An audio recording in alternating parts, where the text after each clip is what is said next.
Good evening and a very warm welcome to HW News with me Ali Azhar on my show, where you can get your dose of the daily business and finance news that's been shaping your world. Let's get started. The GST Council, headed by Finance Minister Arun Jaitley, concluded its much-awaited meet yesterday evening. With an eye on general elections next year, it seemed like the council was all out to allay the concerns of small traders, being the core constituency of the BJP. With this in mind, the threshold limit of registration for GST was raised from 20 lakh rupees to 40 lakh rupees. This move is significant because small businesses were hit by demonetisation in November 2016 and the recent credit squeeze. Other important decision was to bring about a change in the composition scheme, which eases the burden of tax filing and enables payment of GST at a flat rate. Turnover for availing the composition schemes for manufacture of goods was raised from 1 crore to 1.5 crore rupees, and for service providers a limit of 50 lakh rupees was put in place. Those eligible to avail the benefit of the composition scheme will have to pay GST at a flat rate of 6%. Also, the council approved the collection of a 1% cess to help flood-hit Kerala. The decision of the council will come into effect on 1st April of the current year, and the revenue impact of this move is estimated to be more than 6,000 crore on an annual basis. By now, we all know that the demonetisation drive implemented by the Modi government in November 2016 was a flop. But if you needed more proof, here it is. The Labour Bureau, in its employment-unemployment survey, concluded that the unemployment rate rose to a 4-year high during the note ban period, as more and more people joined the labour force looking for jobs. The overall unemployment rate stood at 3.9% during financial year 16-17 compared to 3.7% during 15-16 and 3.4% during 13-14. Industry suffered too, with gross value added by industry growing at its slowest pace during the same period.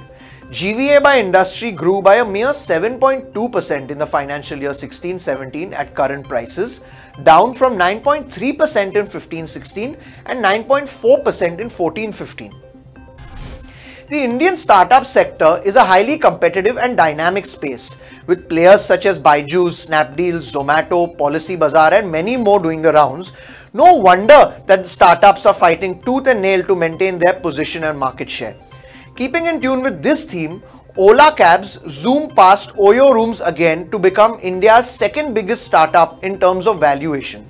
Ola has secured a fresh funding of $74 million from SteadyView Capital, pegging its valuation at $5.5 billion.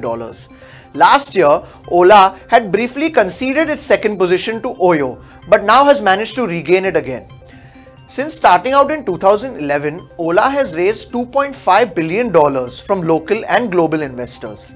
It is now only behind Paytm, which holds the top position and is valued at a whopping $10 billion. Let us also recall that Flipkart was the most valuable Indian startup for the longest time before it was acquired by Walmart last year, and hence now does not qualify in this list. The business of brands is not a small one, and celebrities and sportspersons are raking in massive amounts of moolah. Duff and Phelps, a global valuation and corporate finance advisor, has come out with their annual list of top 10 celebrities in terms of brand valuation. Indian cricket captain Virat Kohli has topped the list of the most valuable celebrity brand in the country for the second year in a row, with his brand value being $170.9 million, which translates into an 18% rise from last year. Bollywood actress Deepika Padukone at second spot earned $102.5 million, while Akshay Kumar is a distant third with $67.3 million. Rounding up the top 7 are Ranveer Singh, Shah Rukh Khan, Salman Khan and Amitabh Bachchan. It is interesting to note that film stars dominated the market with a maximum takeaway of 76% shares, followed by sportspersons who take 12% of the endorsement pie. Thank you for watching HW News. This is me signing off. Have a great day. If you like this video, please share it, and we would love to hear your comments in the comments section down here. Also, please do like our Facebook page and follow us on Twitter to get minute-to-minute news updates. For more such shows and videos, well, subscribe to our YouTube channel.